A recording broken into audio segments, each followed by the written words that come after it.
The Constitution states that there is a separation of church and state. However, there is much confusion over what exactly this means for schools and for FHS.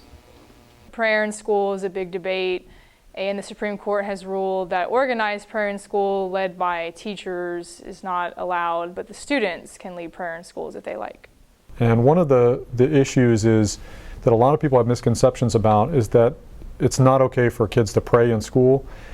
And that's not true. It is okay for kids to pray in school because the Constitution and the state laws and our school code reflect that a school cannot establish or prohibit religion. Students are allowed to pray in school and they talk about their beliefs in, I wouldn't say any manner they choose, as long as it's not disruptive. I feel like praying in school is okay because, unless you're not bothering anybody with it, that's your choice, it's your religion. I've had girls in my soccer team that decided they didn't want to pray before the game, and so they just stand off to the side while the other girls did. Friendswood can be more tolerant than other schools when it comes down to these circumstances. Friendswood's kind of conservative, and so it's different with different schools. You could do something here in Friendswood and you might go down the street to HISD and someone might have a problem with it. So the biggest issue is really just about making sure that students are not prohibited from their freedom in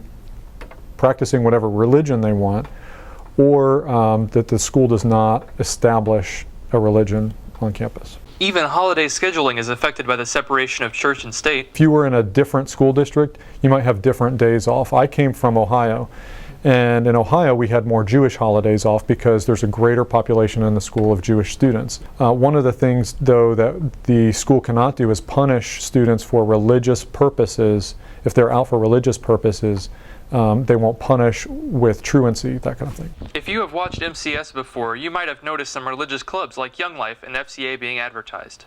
They can advertise any club as long as it's been approved by the principal, has a sponsor. Any club that starts on campus can be advertised on MCS. Now, because those are more faith-based clubs, they were started by students. They are student-driven. The separation of church and state is an essential factor for running any sort of public education system. The freedom of church and state is about freedom of religion, not freedom from religion.